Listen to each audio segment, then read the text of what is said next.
And let's go to the kingdom's door. The kingdom's door. Praise God. Okay, let's start in Luke 13, and let's go from verse 22 through 30. Okay, let's read together. There it is. Let's read together.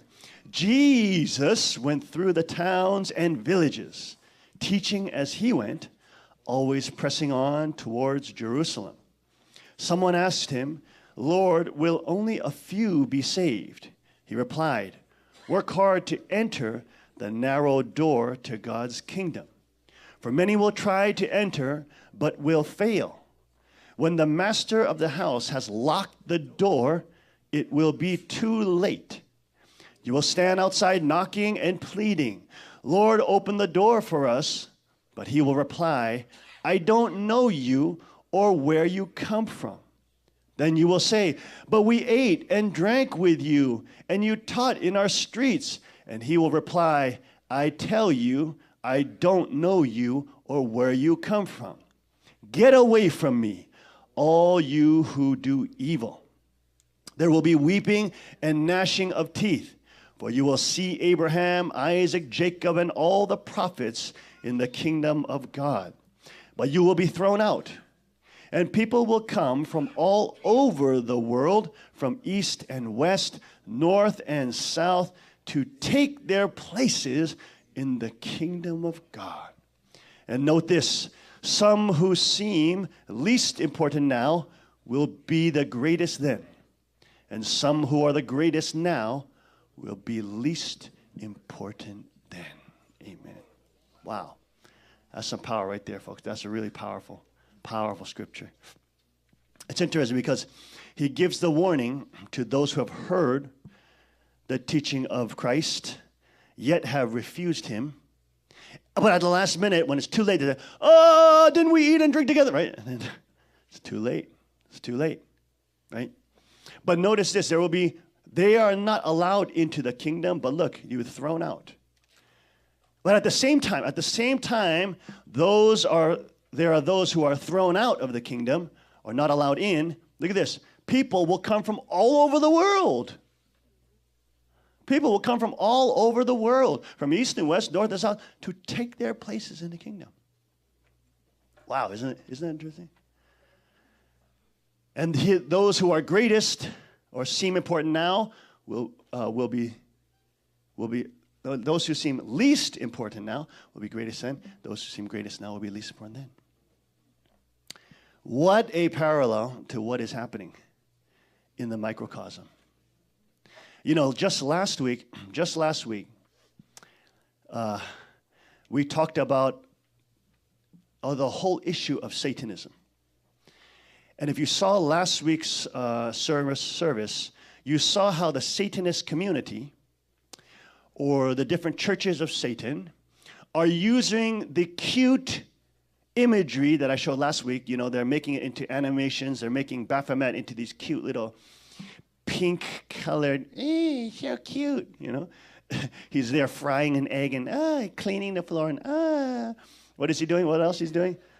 Planting a tree. Oh, it's watering flowers. He couldn't hurt a child. Of course, this is the demon that demands killing of children for sacrifice, okay?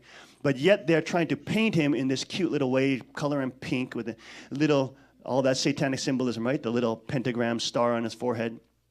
Get kids acclimatized, get them used to seeing these images, thinking these images are countercultural or rebellious or creative or whatever, out of the norm, and then getting them to put them on their bags, on their stickers, etc., right? And we've seen that.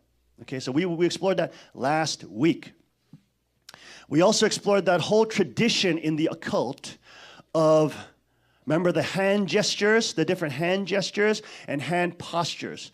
Okay, in for example, the Vedic occult systems, they're called mudras, all right? And these are basically liturgical, ritual symbols that have meaning and are done in actual satanic rituals, okay? So we saw some of those last week, right? We saw, of course, the whole situation with the Han Mother now. We are leading up, there you can see ever since she has fallen and left her position and has betrayed her father, you can see all these elements we've been talking about coming in. But before we go into that stuff, just this week, she was giving another speech in, what was it, this place, Yongpyeong, this time. And that was on, just this last week, on the 5th, okay? So a couple of days ago. And of course, this is the reason why. This is the reason why now even the Korean ministers and Japanese ministers are fearful to disseminate these speeches. Because now they're becoming so obviously heretical, so obviously satanic. Okay? So you see here, for example, in just last week on 10/5, October 5th, 2016, she says to about 650 leaders from Korea and 800 leaders from Japan in the Yongpyeong resort, she said, this is her speech. Can you see all right? You are happy people. Why are you happy? Because you have met me, the only begotten daughter. Elder members must have a lot of love for Father. However, there is one thing such elder members need to know. I am born with a lineage that has no connection to Satan for the first time in 6,000 years. So not only is she claiming that she has no connection to Satan's lineage, she's claiming that's the first time it's happened in 6,000 years. So then she's saying Jesus, his lineage had a connection to Satan. And then she's saying Father's lineage had a connection to Satan. Okay, so this is the reason why the family fraud now is not disseminating her speeches, because they're so blatantly blasphemous. It is a miracle that I, the only begotten daughter, was born 2,000 years after Jesus, and for the first time in 6,000 years. Etc. She goes on about Mary, talking about Catholics and the worship of Mary. And she says, because they don't know the history of the providence. Who did it? How did the name of true parents come about? It's the only begotten daughter. The only begotten daughter. This is what you need to know. I expect you know about the spiritual works in Chongpyeong works. The reason Taemonim could carry out such providential works was because she gave birth to the only begotten daughter. That is why after going to heaven, she is in a position where she must help me, the only begotten daughter. Okay? She goes on, very, very short speeches, but very, it's exactly what we told everybody. I mean, there's nobody who 3 years in advance told the whole world community what was coming down the pipeline and was right. All the family fraud leaders were lying. They were not telling the people what had happened. Okay? Because Taemonim fulfilled her responsibility, true parents became perfected and unblemished because of Taemonim. You see that? I mean, this is so obviously heretical. It's laughable. It's laughable. It's so sad. Because that's why we say, the more she speaks, the more she herself reveals her own theology, which is utterly antithesis to the principle. And of course, now you have the fallen, even sisters coming out saying, you had even my elder sisters came out publicly saying the principle is patriarchal and needs to be revisited or rewritten. And she went on about how the Han Mother is doing this and that. So they're now openly, from the core, they're openly denying the principle. Openly denying it. What kind of life did Taemonim and the only begotten daughter live?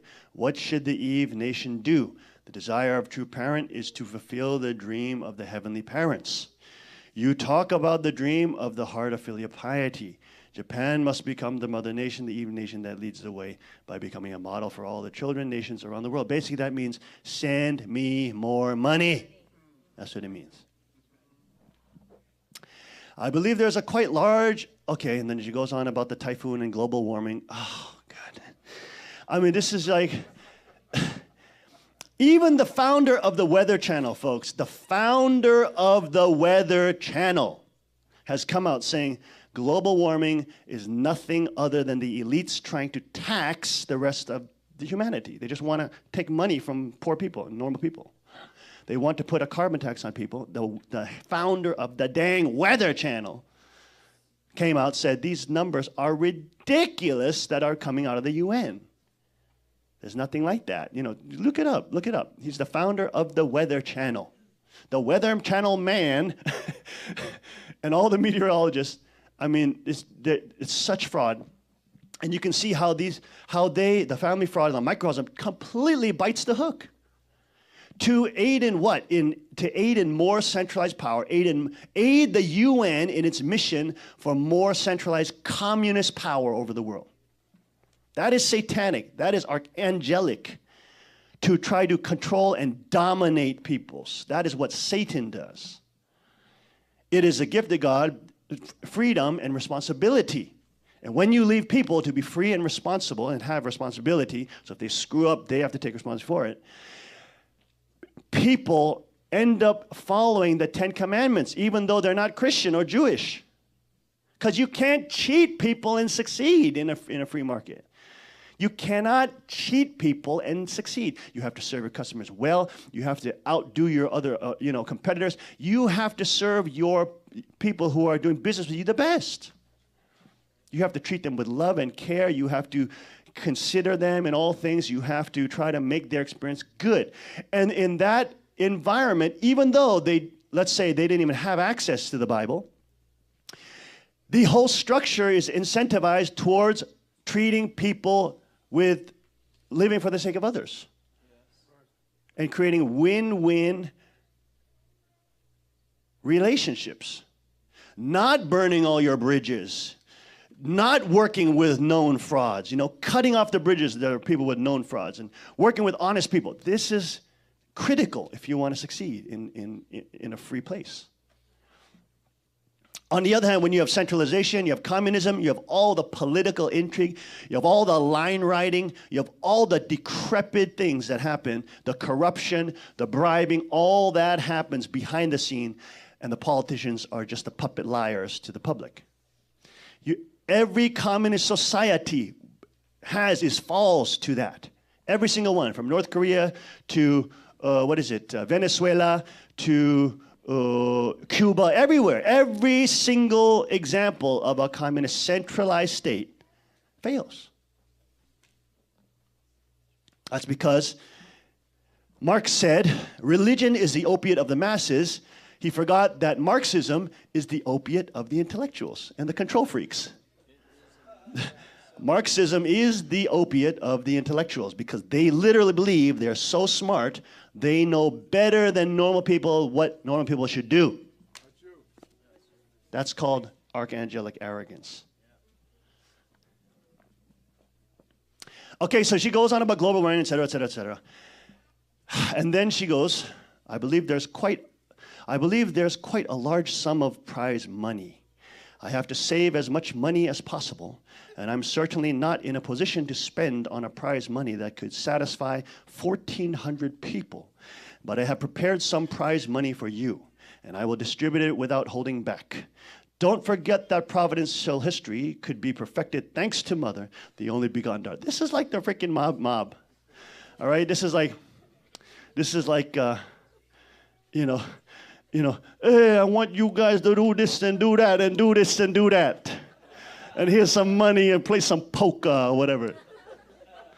This is what it is. It's ridiculous. You better believe this and that and this and that. Here's some money, you fools. All right? This is ridiculous.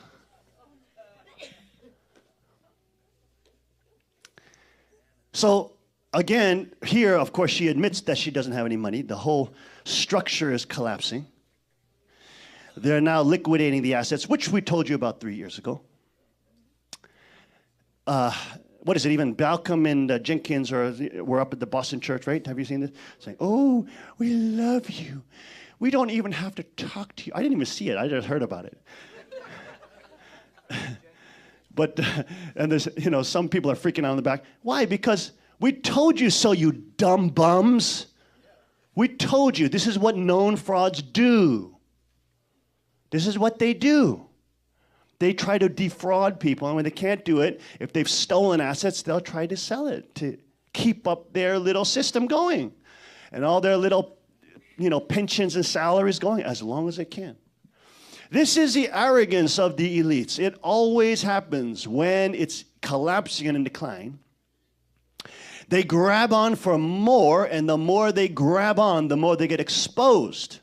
The more they try to make from stealing and liquidating the usurping that they've done, the more people see them for what they are, which are what? They're there not because of faith. They're there not because they believe. They're there propagandizing. Why? For the money and their stupid commissions. And that gets more and more obvious. But they have no other way out because the hands are too bloody now. And the lies have packed on and heaped upon them. The more lies they have to tell, the more lies they have to tell to cover up the lies that they've told. And this is the fall of every evil empire, every evil civilization crumbles in such a manner. Satan was the first to testify to me as the only begotten daughter. So that's true. That's true. So she said that. So she admits that Satan recognized her as his only begotten daughter. And as the blasphemous heretic. So that statement is true. Liberation came 2 years after I was, okay, so then there's all this about liberation of Korea came 2 years after I was born. So Japan was still in Korea when I was born. At the time, Japan was taking everything made of iron from Korea to prepare for the Second World War. That wasn't all. They cut off all of Korea's treasures.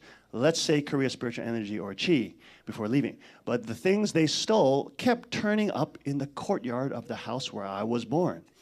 Things kept coming to my house endlessly from across the Genkai Sea. Isn't that alone enough to show I am the only begotten daughter? So you can see she's completely living in a bubble and in utter delusion. She's now in a state where she can say anything. And even, of course, they've redacted everything. They've desecrated all the text. And, of course, they've even, photoshopped out divine principle. They don't even teach divine principle. They can't, because if you teach it, she gets exposed. Okay? Isn't that alone enough to show I'm the only begotten daughter? But heaven had a blueprint, a plan to create the only begotten daughter and guide the Korean people to fulfill their responsibility as the only begotten son and only begotten daughter. However, the person in the position to fulfill the most important providential responsibility is the only begotten daughter. Do you understand? The only begotten daughter fulfilled her responsibility by perfectly establishing the four-position foundation. If this is the case, then the Eve nation, the nation with the responsibility of a mother, must resemble a mother and successfully fulfill that to its responsibility. Will you do it? All right, then, from now on, I want you to do your best in the Yunori, which is the game that they play before they get the prize money. That has been planned. So the more she speaks, the more she exposes herself, and the more it becomes clear. It becomes very clear, not only in good conscience, but as father's sons and as those who know his identity, why we could not go along with it. Why we could not go along with it. When all the prostitutes told us, oh, just go along with it. It's billions of dollars, billions of dollars. Those dirty prostitutes, dishonorable sycophants, low-life scum of the earth, what is that? Dregs of civilization, poison cancer that destroys humanity. That is the leadership of the family front. So the more she speaks, the more clear it becomes why we could not participate, and why we could not. We had to make the very heart-wrenching decision to say no, no, no, no. I love you, but no. Right? So last week we talked about this man and a whole host of others. I showed you all the different types of cute images that the Satanic Church is trying to put out so the kids pick it up on the internet and social media. Okay, but this man is Anton LaVey. He started the Church of Satan out in California, I believe. And is it San Francisco? Was it San Fran? Okay, yeah, that makes sense. It's San Fran. Okay, San Francisco. And so you can see we talked about of course, the symbolism here of the pentagram and the Baphomet satanic icon. But also we talked about the mudras, right? This is the Hail Satan mudra, or the Hail Satan hand posture that is used in satanic worship. Okay? And remember how they always want to trick the little dumb kids, because kids are dumb when they're young and they're stupid. So they want to trick them and say, oh, no, no, no. It's just liturgy. It's just a ceremony. Why? Because you kids are dumb, and you believe dumb, idiot people, and you not able to see who's a predator or not.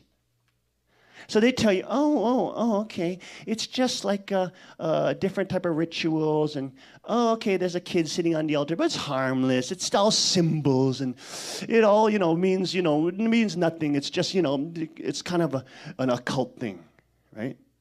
But then, of course, you see that not only does it stay in the liturgy or the ritual aspect, but what happens, of course, look at the Hail Satan posture. See that again? Same hand gesture. Anton LaVey is also on YouTube in an interview explaining that posture as the Hail Satan posture. So you will see this in all of the world of rock and roll, right? Oh, rock and roll, right? This kind of thing. And without them knowing, they're using occult liturgical symbology. Okay, so anybody who knows that system sees all these young, dumb, idiot kids doing that, and they start laughing. It's just like, look at these dumb idiots. They're praising Satan. Praising him, right? Without them knowing it, okay? So here, of course, you see that the satanic liturgies always become sexual. They become sexual, all right? And that's the thing that kids have to recognize, is that these movements pull you in to the occult, promising you superpowers and clairvoyance and astral knowledge and astral travel and blah, blah, blah. It's ridiculous superstition. But they prey on your desire to want to be something, and want to be some kind of hero, and want to be some kind of star, and want to be some kind of thing to be worshipped. They prey on that and say, oh, you'll get that power. You just have to go through the levels of the system, right? And of course, these young, dumb girls get sucked into it, and they end up becoming, sexually abused, raped, etc., and, screw up their lives. But now you will see this in the family fed. In Chungpyeong, the kids are now doing the Hail Satan symbol. They're probably not in the satanic cult, into churches, like in the Church of Satan. They are in a satanic type of cult now because they're under the Han Mother in Chungpyeong. But you can see now the satanic traditional, archaic satanic symbology is starting to appear. It's starting to manifest in those areas. Why? Because they're playing around with Satan.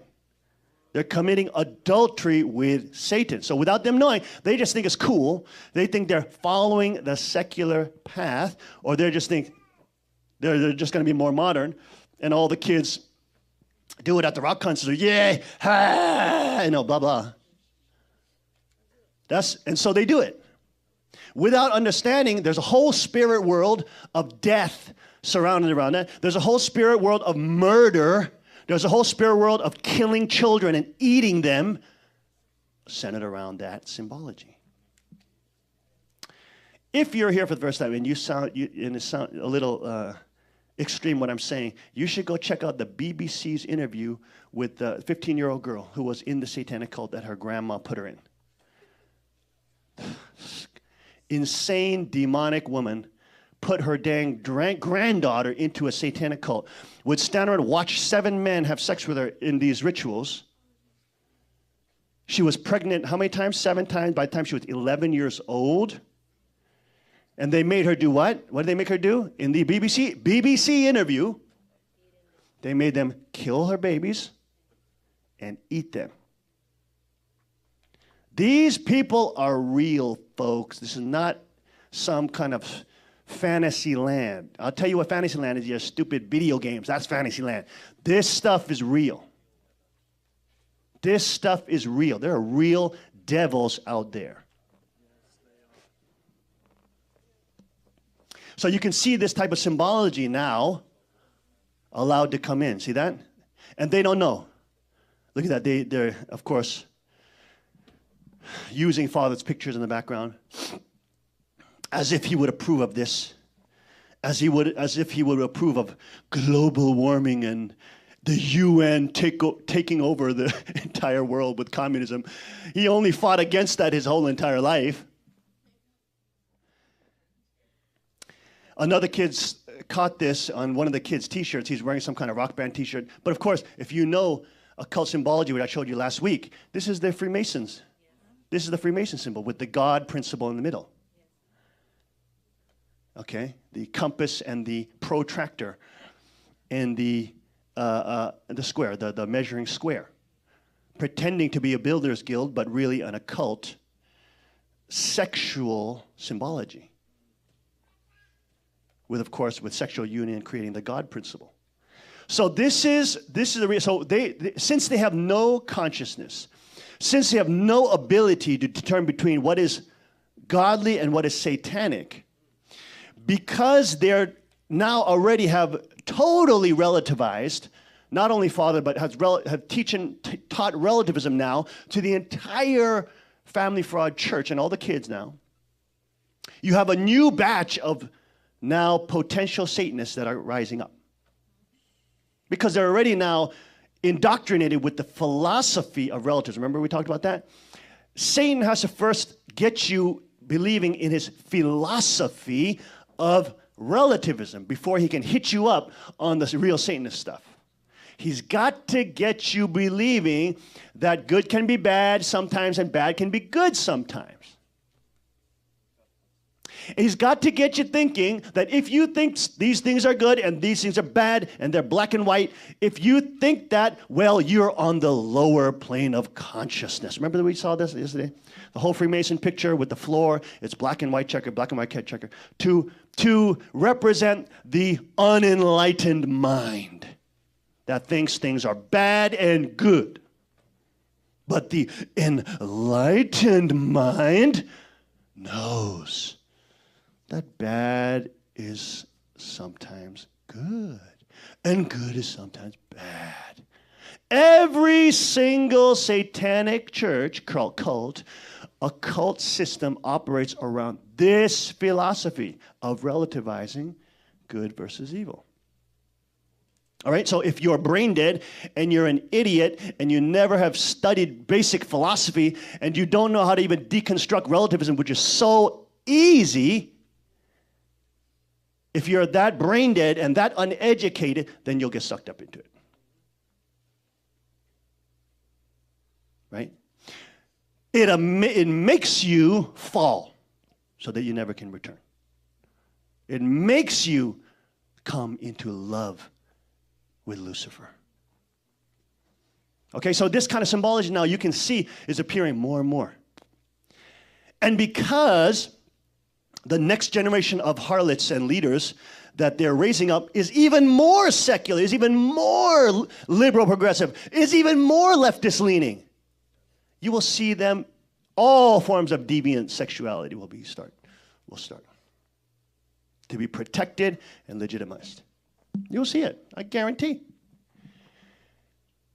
So this is, of course, what's happening. And you can see it's interesting because it's happening right under the Han Mother. She's back there in the big picture. So remember, satanic rituals and cults always begin in liturgy, but they always end up in sexual, what they call sacred sex or sacred sexuality, which is nothing other than prostitution. It's nothing other than free sex. That's what it is. But they're just calling it sacred and hoping young, dumb idiots believe it. Right? So these dumb girls are thinking, okay. Oh, I did some kind of cool thing. Oh, my friends are doing it. Okay. No, honey, don't worry. We're just doing a little liturgy. Don't worry. Just take it closer. Don't worry. We're all doing it too. Hee, hee, hee, hoo, hoo.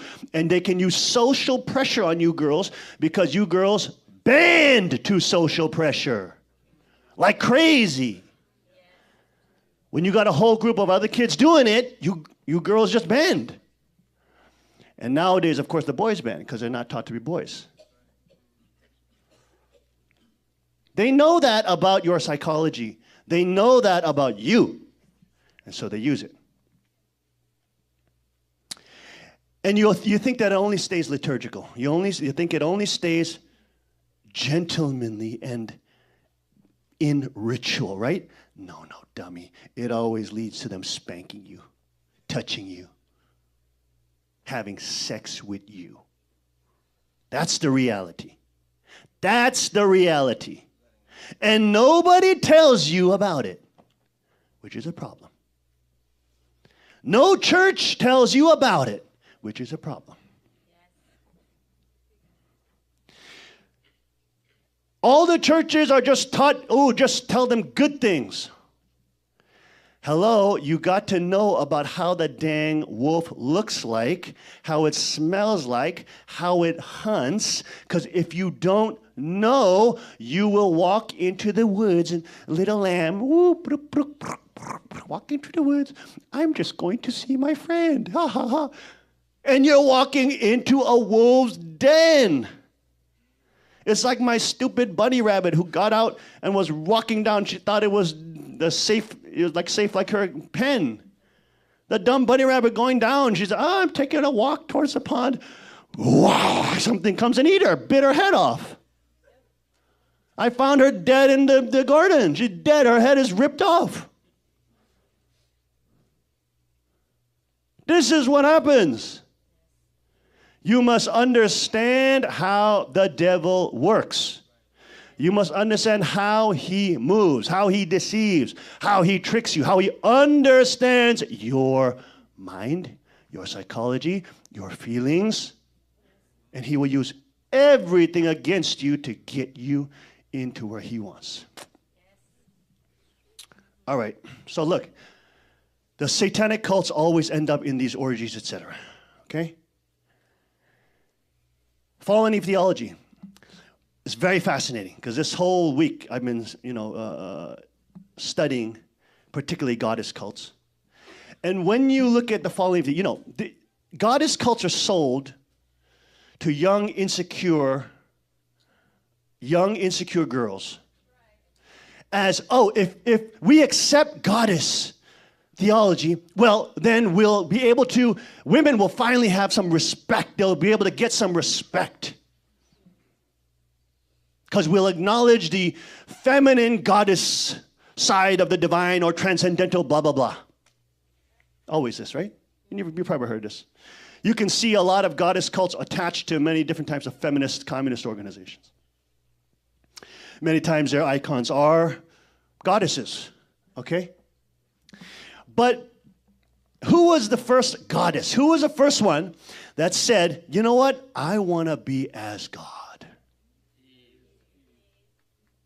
She created the first goddess cult. When the devil came to say, no, baby, you won't die. Baby, you won't die. You're gonna be powerful. You're gonna be like God. You're gonna be more powerful than you ever imagined. And I love you. I love you. I love you. All he did. And she said, really? Really? Really? You love me? You love me? You love me? Yeah, I am. I am pretty hot. You know, I am pretty sweet.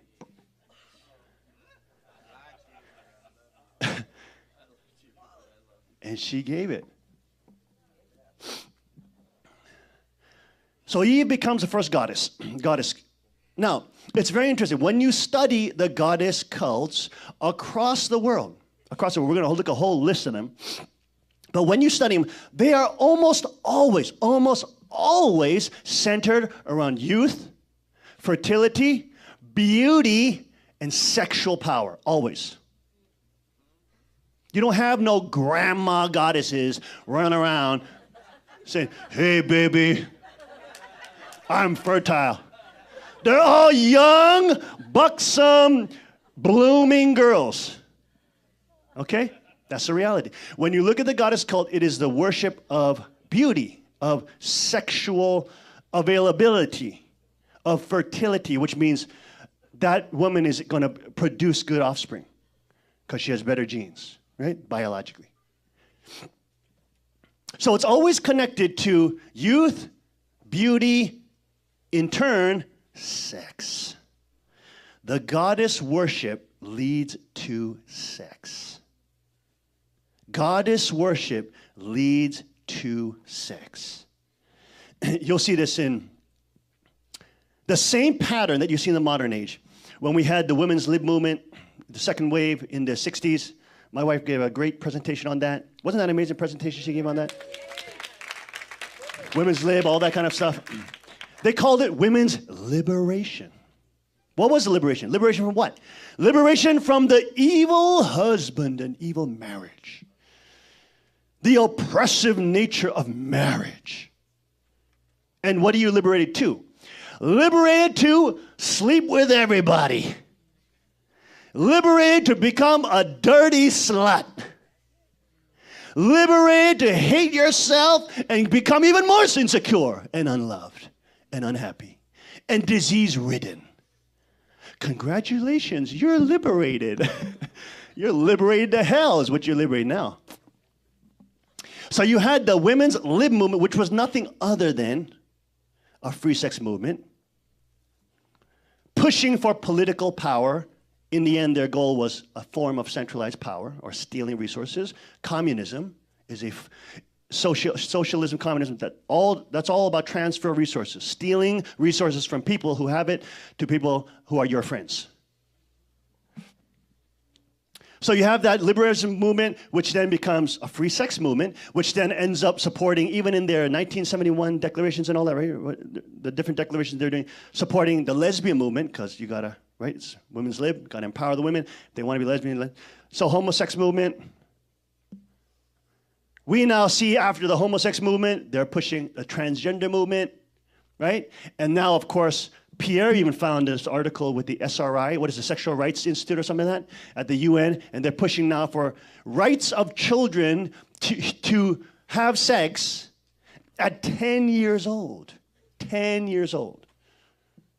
So they're trying to legalize pedophilia, okay, which in Germany they have already not legalized it, but they've decriminalized it. They now see it as a medical condition, what they call minor attraction syndrome. All right, so instead of getting the pedophile and hanging him, now you have to have compassion for him or her because, well, that person is sick. That person is born with it. Haven't we heard this argument with the gay agenda too? And the transgender movement too? Haven't we heard the same exact argument? So that's minor attraction syndrome. And then now is the gender attraction syndrome. Pierre also found, because he's been fighting the homosexual agenda for 20 years, he's found a porn addict who wrote an article, and he's freed by Christ from porn, but he's still writing about it, just to help people. And he said that this guy wrote that he went onto the major porn hub sites, and like out of the top 40 videos, like how much are 4 of them? So 10% of them are all related to incest. So like mom has sex with son, stepdad has sex with stepdaughter. These are now the clicks that are getting the most hits. You see, once the free sex culture starts rolling, then all other forms of deviant sexuality become okay. And we saw that. This civilization is crumbling because of that. So you will see this in modern day fallen Eve culture here, where women are supposedly strong if they don't want a honest, hardworking, faithful husband, and they're liberated if they want to be a slut, they want to sleep with anybody, and anybody who throws a couple of coins at them can get them. And then, of course, it's tied to the abortion, the killing of children, the business of killing children, right? And the goddess is always tied to fertility, youth, beauty, sex, sexual power, right? What do you get?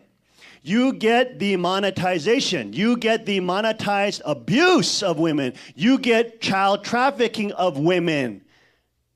You get the religious justification to sell your daughters into being priestesses for the goddess. Why? Because the goddess now has to compete with other gods in the market. And the goddess has to give something special to her clients that the other gods won't give them. Which is what? That youthful sexual power. And in the end, you got the priests who are in the background, who are the pimps, who are saying, oh, yes, goddess worship, yes. The goddess loves this. Oh, yes, the goddess loves it. Monetization of prostitution, monetization of women. You won't get empowered by inviting the goddess worship into your life. You'll get monetized. That's the reality. So these are some goddess sculptures that are found in the ancient world, found in Crete, different Mesopotamian regions. And of course, you can see the goddess is always tied to fertility, sexual fertility. That's obviously not no grandma.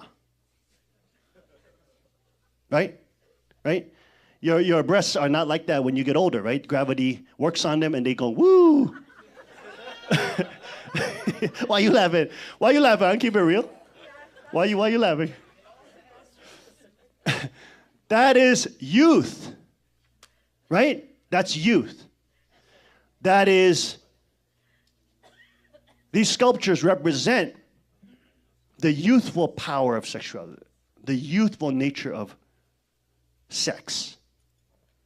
And then, of course, the monetization. Any one of these goddess cults are connected to temple prostitution, or what they call sacred sexual rights.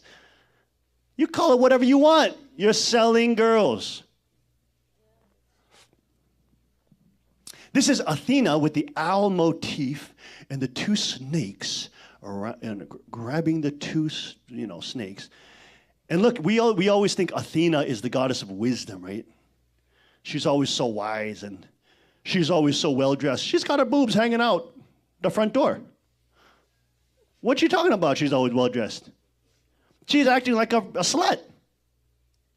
That's the goddess of wisdom. That makes you wise. Dressing like a slut, your boobies hanging out all over the place. Give me a break.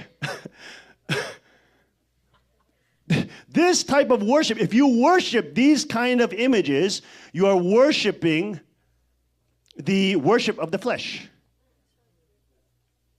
You're worshiping simply youthful fertility. And there's the owl of wisdom so wisely perched upon her head. She looks like an idiot to me. Inanna and Ishtar, in the other cults, in other regions, all these goddesses get passed around, by the way.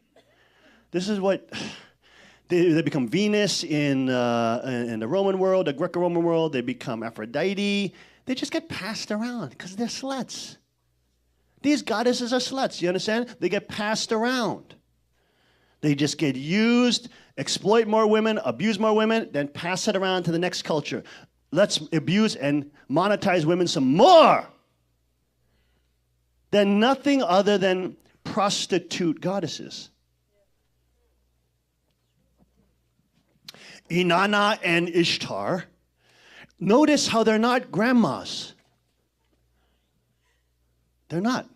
Always tied with sexual fertility. Always tied with youth. Always tied with, sex. Because when men are looking at these pictures, they're thinking about sex. In the ancient world, they don't have pornos and internet, to click on a click, see some naked ladies. They go to the goddess cult to see some naked ladies. And then it's legitimized under religion. It's holy and it's sacred. You see this? This is the rose of Venus. It's also tied to astrology, and the occult is very into the astrology and all that. Okay, and this is the pattern that Venus, the star Venus, creates over an 8-year period in these geometric patterns, and then it becomes this rose. So then the rose, of course, is tied to the the shape of the female sexual organ, but also tied to this astrology, which is the reason why you have Venus, who is who? Aphrodite, the goddess of sex, seduction, love, etc., all tied in with astrology and planetary worship with sex cults, temple prostitute cults. Do you see how they're connected? And they're religionized, so to speak, transcendentalized, so that, the celestial bodies, and this is what we're doing, and we're making love to the rose when we worship Aphrodite with her temple prostitutes, and she loves me so much. Oh, yes, she loves me so much. She's making love to me. This is what you believe. The goddess cult never lifts up women. The goddess cult always ends up exploiting women. Monetizing you.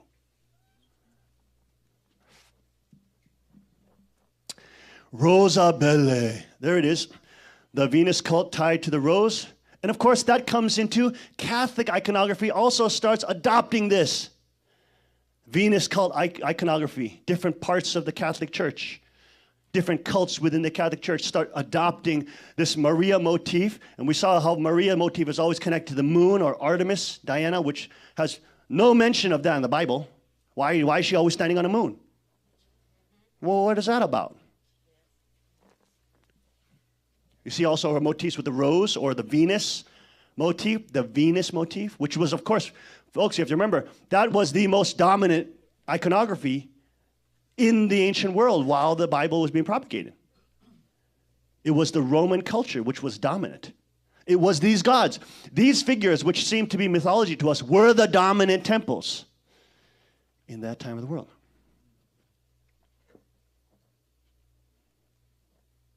This is from actual European Catholic churches that were founded by the Rosicrucians, or the Knights Templar as well. Both of them worshipped Mary Magdalene as an attractive, alluring, powerful, sexual female. And they attached it to the rose, or what was existing at the time was very powerful, which was the Aphrodite cult. The power of women's youthful beauty. The desire to want to worship that, desire to want to look on beautiful women, to gaze at beautiful women. The power to, all those kind of things Look at this. It says Rosa Mystica, the mystical rose up here too. These are Catholic churches in the Gothic style in Europe. Here's another view of the Rosicrucian or the Rose Cross. There's the Aphrodite cult. Here's Aphrodite with the roses here. See how the roses are around? Okay? And again, all these goddess cults are tied to youthful sexuality. See how you can't separate it? You can't separate it with naked girls. See how isn't that funny? You can't separate goddess worship with hot naked girls. Does that make sense? Can't separate it. Here's another Aphrodite. What was she known for? She was known for her power. Why was she such a powerful goddess? Well, because she slept around. She was such a slut. In the mythology, she was married to Hephaestus, who's here, who's ugly, and he's like like a forge worker in Olympias. Right? And she's married to him, but she can't restrain herself, and she has to bang every god and human being around. So she ends up sleeping with Ares and a whole host of other men.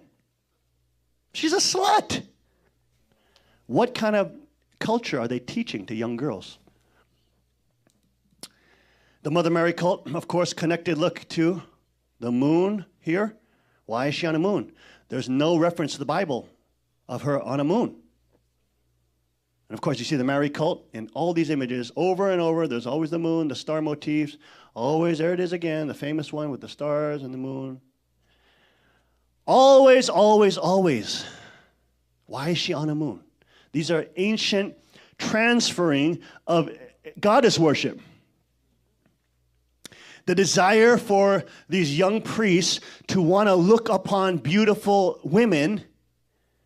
They're supposed to be celibate. They're supposed to be.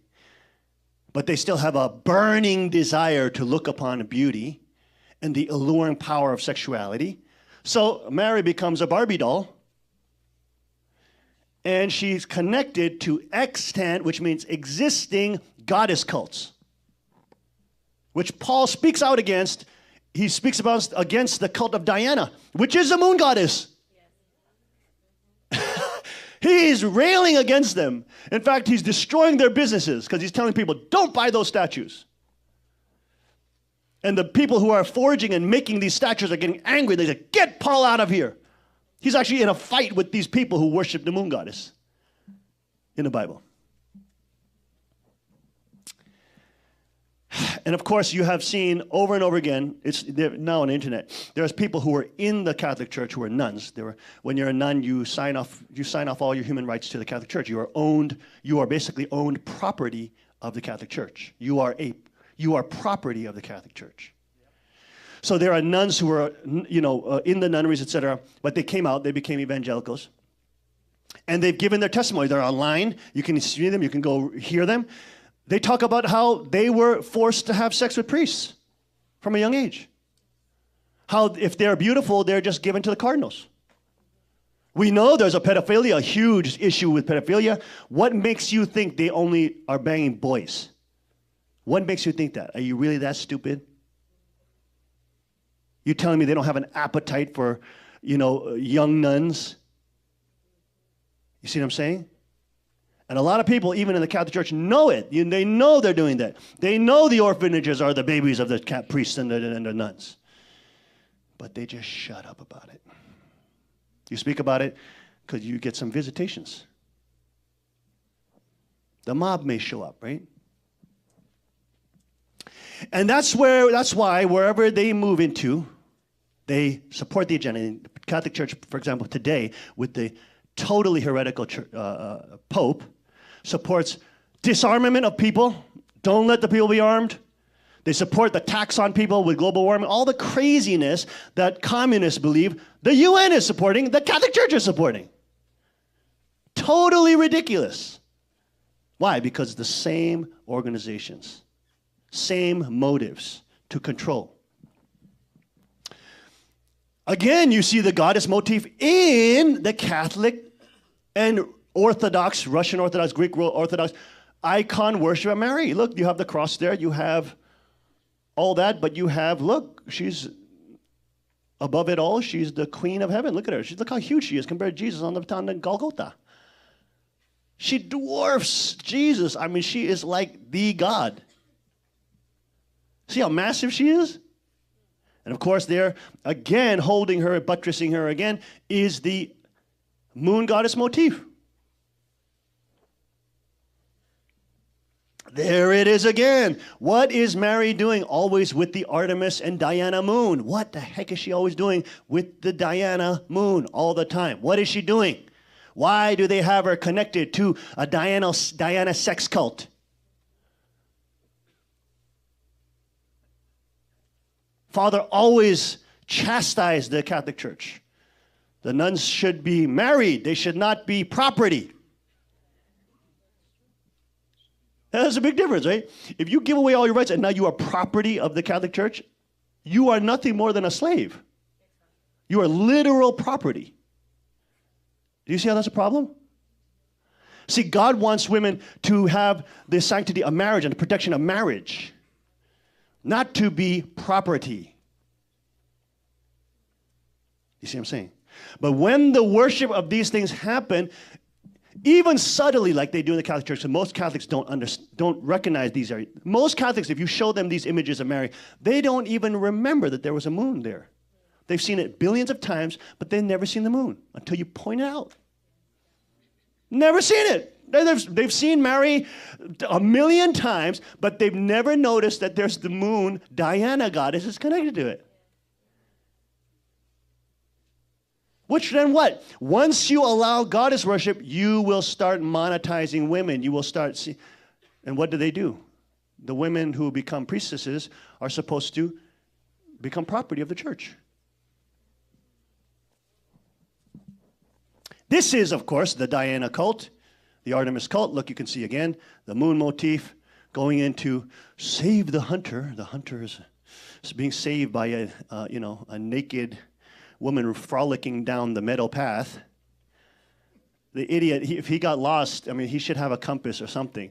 He should know how to get out of the woods. If he's gone in the woods, he should know how to get out. Otherwise, he's no hunter at all.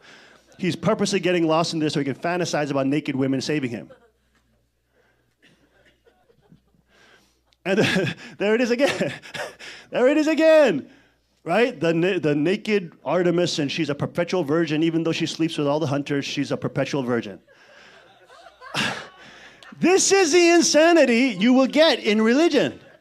Okay, well, these temple prostitutes sleep with every single man, dirty man. They got, probably genital warts and herpes and everything under the sun, but they're still virgins for you. And you're so dumb that, oh, really? Okay. You see how unbelievably ridiculous it is? Also in the Egyptian cults, ritual, sacred, quote, sex rites, nothing other than temple prostitution, nothing other than the sex trafficking of young girls, to be forced at a young age into these rituals. Just like that lady, that girl who was forced by her satanic, demonic, evil grandma to be raped by grown men and be impregnated 7 times before she's 11 years old.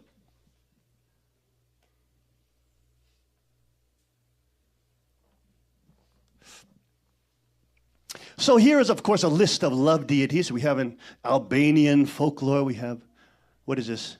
Pruis, and Armenian, we have I can't even read that, it's so tiny. There's so many, when I put it up here, I can't even read it.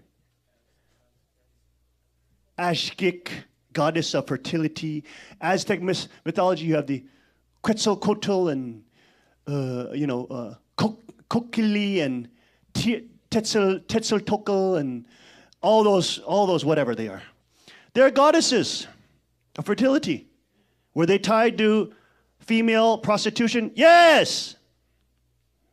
Were they tied to the trafficking of young girls? Yes. Every single one. But you're told you should worship goddesses because that's going to make you more of a woman. You should worship goddesses because that'll make your value increase.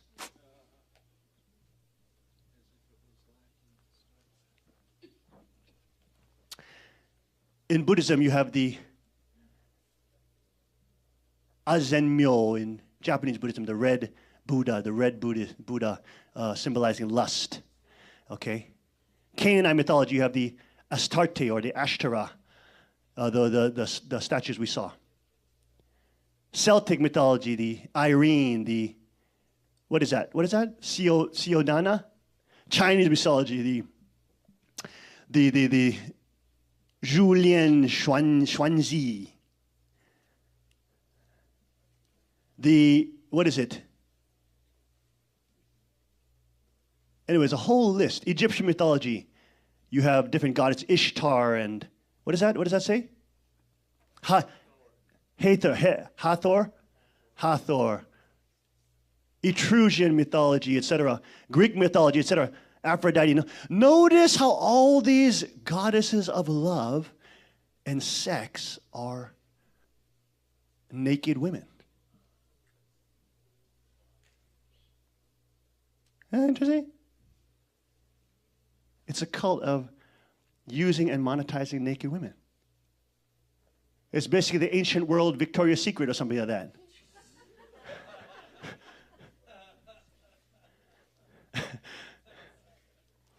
Hindu mythology, Rama, Rati, Yelama. I have a different image of Yelama. Mesopotamian mythology, Inanna, Moroccan, etc. Yeah, just on and on. Sort of Venus, Slavic, etc. Roman mythology, Venus, Slavic, on and Dryzdilia, whatever. Voodoo has different goddesses. They have a black Madonna. Anyways, goddesses you never heard of. Are these goddesses tied to fertility and sex? Yes, they are. See? All these goddess cults are tied to the worship of the female naked body and the female sexual organ. They're all just different metaphors, whereas the Rosicrucian or the mystical rose or whatever, for the secret knowledge, right? The fruit of the knowledge of the tree of good and evil. Because it is that power, and Cook John has talked about many times, ladies. You have such a powerful power. Look at what the feminist movement tells young girls. This is what they're telling them. They don't say close your heart. They say literally close your sexual organ to marriage and your husband. Close it.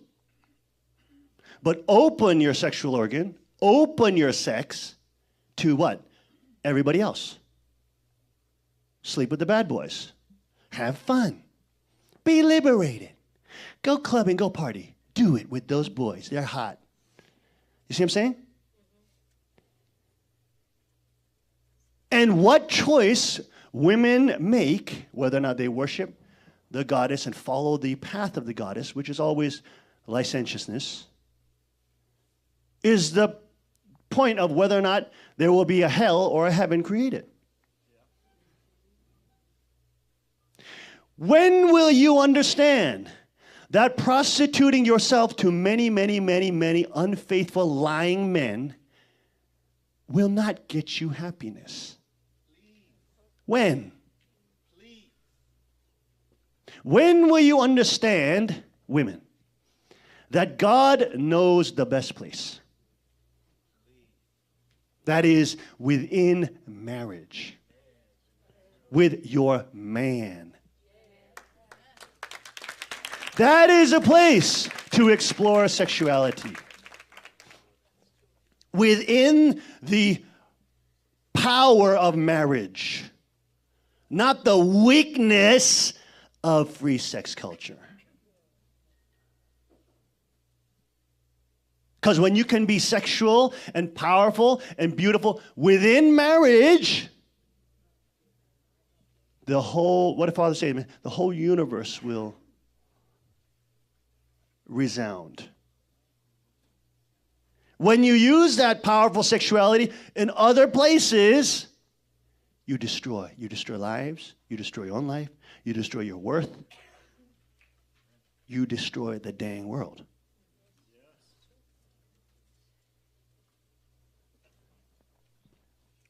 The goddess cult is not for the empowerment of women. It is for the sellout of women. It is for the prostitution of women. Look at all the goddesses. They are whores. Look at the music industry goddesses that they promote in front of you. All the little sluts they promote in front of you. That are supposed to be good girls, but then they always make them into sluts. Miley Cyrus, what is it? Taylor Swift is now becoming a wacky, right? Who else? Britney Spears, blah, blah, Keisha. These are little modern goddesses that young girls are supposed to worship. How do those girls behave, girls? Are they girls that are faithful and honest and true to their man and their husband? They can keep a promise and they are trustworthy people that honor the vow that they've made in front of God and their community? Or are they little sluts? To get more power, to get a better record deal, sleep with the executive. Come on, it's just sex, baby. Come on. What's wrong with you? It's just sex. Why are you so hung up? Drink this, eat that. Why are you so hung up? You see? The goddess worship and the goddess cults don't lead to the protection of women. They lead to your exploitation. And guess who loves that? Your little pimp daddies love that. Yeah, get those girls. They never call you girls. What do they call you? They call you hoes or biatches. Right? Because you are monetized. The goddess cult does not lead to your empowerment. It leads to your death. Which is the reason why God tells you, do not worship the goddess. Do not worship any other gods but him. And he is a father who will protect you, who loves you, who dies for you.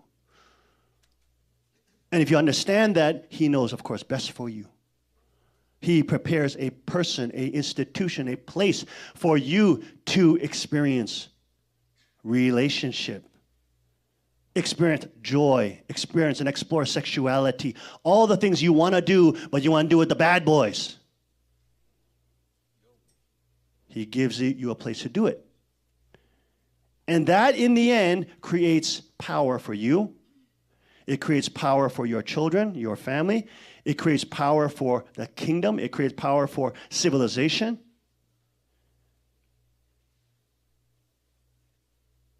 Marriage is counterculture to this goddess worship. It is rebellious against this type of fornication, against the prostitution of women, against the exploitation of young girls. Marriage is rebellious against those things.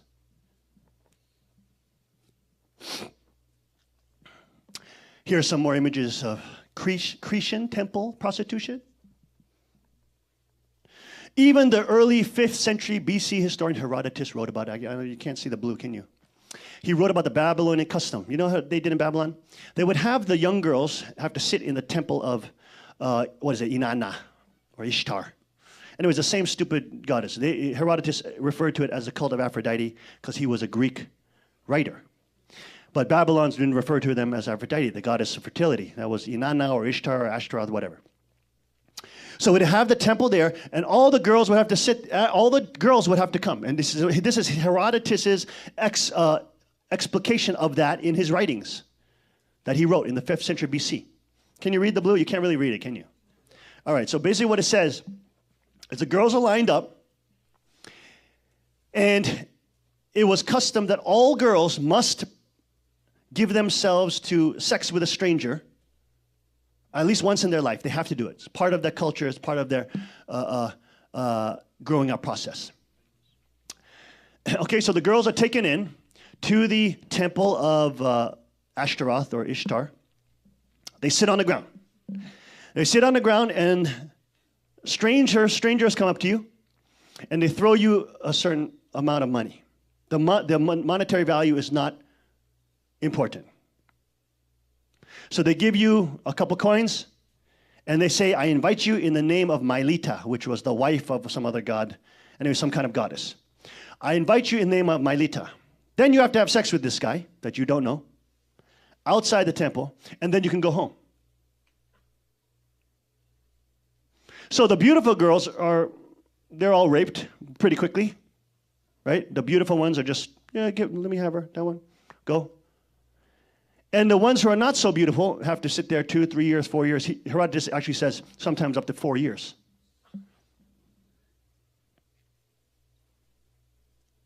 See? It's the modern person that's so damn stupid, folks. Know nothing of history. Know nothing of reality. You don't think this exists. Yes, it does. You only think it exists in some kind of third world country. No, it doesn't. It existed at the height of the greatest civilizations on earth. So that was a custom. All girls had to be prostituted. All. Can you imagine if that was a culture that you had to grow up in? Think about that. Right? You would have to go into some temple thing. You have to sit up in the front, and then some guys can just come off the street and say, I invite you in the name of, you have to have sex with them. And you're like 13. You're 12 years old. You just went through puberty. You see, not all cultures are the same, folks. This is the great lie of relativism. Total bull. Cultures are very different. Some are good, some are evil. When you worship the goddess girls, you don't get empowerment. You get sluthood is what you get. Here's an image of that kind of temple prostitution. Here the girl sitting down, waiting to be invited in the sacred name of Mylita, a false demonic goddess who wants to sell them into prostitution. You're telling me all gods are the same? You're telling me all gods love you the same? You're telling me all are same paths to God? Bull! Baloney! No, they're not. One leads you to God. The others lead you away from God. Here is the cult of Vestas and the temple prostitutes. Here is an ancient picture of a temple prostitute actually having sex with a man. Ancient picture. Also in the Vedic tradition, this is the goddess Yelima. And Yelima demands that these girls, the Devadasi, are sold into prostitution. I told you about this a couple services back about a documentary done on the Devadasi. But these young Indian girls are sold into the cult of Yelima, and they are forced to be prostituted. It doesn't only end with you, by the way. When you start worshiping the goddess cult, it ends destroying everybody. In this documentary series, there was a man who was forced into prostitution. He's a guy. He looks like a woman, but he's a man. And he dresses as a woman, a prostitute. So this type of fallen Eve theology, or goddess worship, leads to, of course, the monetization of women. Temple prostitution is almost inevitable. Why? Because the goddess is always sexy, sexual. The goddess is always naked. The goddess is always based on fertility. The goddess is always based on youthful sex power. So the things that she allows and demands because she's totally naked, imagine, well, she allows you to be naked. If your leaders are walking around on the stage and they're buck naked, what does that tell all the followers? You guys can be buck naked too. Right? If you're worshiping these stars, these rock stars, and these girls that are the new goddesses of the day, well, they're dressing skimpy to give the message what? You girls should be dressing skimpy like me if you want all this love and all this fame. Right? That's what you're being taught. You're being taught that. If you're in a cult, and of course this is what you will see more and more as the family fraud collapses, because they're basically trying to become goddesses at the top. As their finances collapse, all that is collapsing, they now have to become more and more liberal and to try to keep their popularity. Remember, the goddess cult does not only lead to the monetization of women, it also leads to homosexuality. Which is why we've been talking about it for a very long time, that pretty soon you'll see it in the family fraud, you'll see it. Them arguing, or certain theologians arguing for, well, Father loved everybody, so we should, even gays have the right to love. Their leadership believes that. You people don't have no idea how liberal, progressive, how, quote, liberal, progressive, how communist their thinking is. The liberal, the young generation leadership. They're wicked rotten.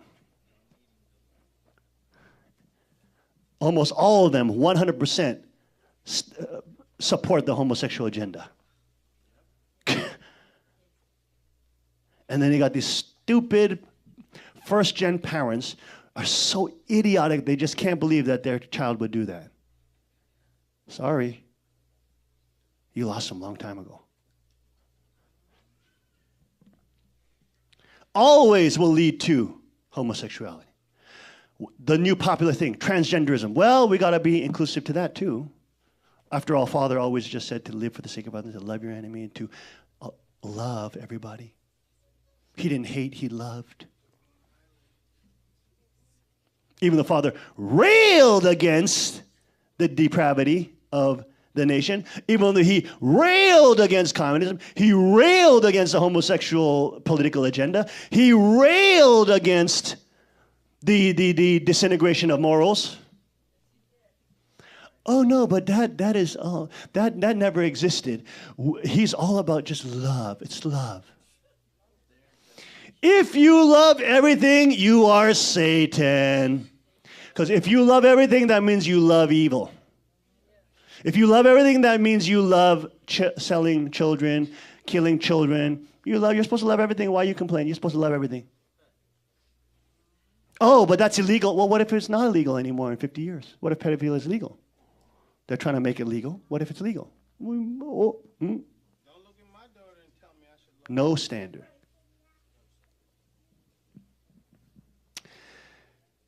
All of this, folks, leads to Satanism. The fallen Eve theology, the goddess worship cults, all the polytheistic cults, in the end, teach you, number one, relativism. Good can sometimes be evil, evil can be sometimes good.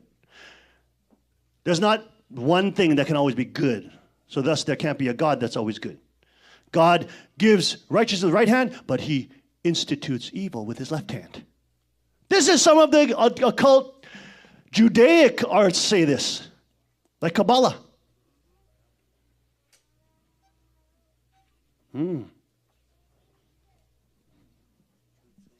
They're not arts. What I call it, it's not an arts. Jewish occult.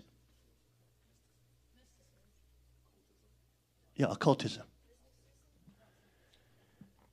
And why do those movements always in the end lead to not only monetization of women, homosexual transgender, selling girls off to, to the priesthood to be sold into slavery, transgender, pedophilia, incest? They're always tied to sex, folks. As the family fraud continues to try to worship Mother as the goddess of heaven, you will see the same issues. Same issues will rise up. Guaranteed. Guaranteed. You will see more of the satanic symbolism. You will see the appropriation of we should bless gays too. You will see all the things that are antithesis to true Father. Why? Because they paint him in their own image. They have no respect for honoring him. only to monetize him, profit from him. What did Father say in Chunseong 8:32? He said, let's read together. When human beings fell, it was because of love. Thus, the sexual organs are the most terrifying thing. Religion regards the act of adultery as the sin to be most feared. So then, is free sex in America part of the devil's doctrine for expanding hell or a doctrine for expanding heaven? It is a part of the devil's doctrine. It is the kingdom of hell on earth and the kingdom of hell in the spirit world. All of it will be destroyed. Father also talks about the sexual organs, by the way, which God made, but he made them for a place. A place. He made them for a place, the blessing of marriage. And he says the sexual organs are the palace of love. The palace in which eternal life is born, the palace that inherits the future descendants and lineage, which will succeed to the eternally unchanging traditions of heaven. It is a palace of true life, true love, and true lineage. It is the most precious place of all. You cannot do anything you like with it. You cannot use it without permission from God. It is a place that cannot be touched by anyone other than your husband or wife, who has gained the approval of God and the universe.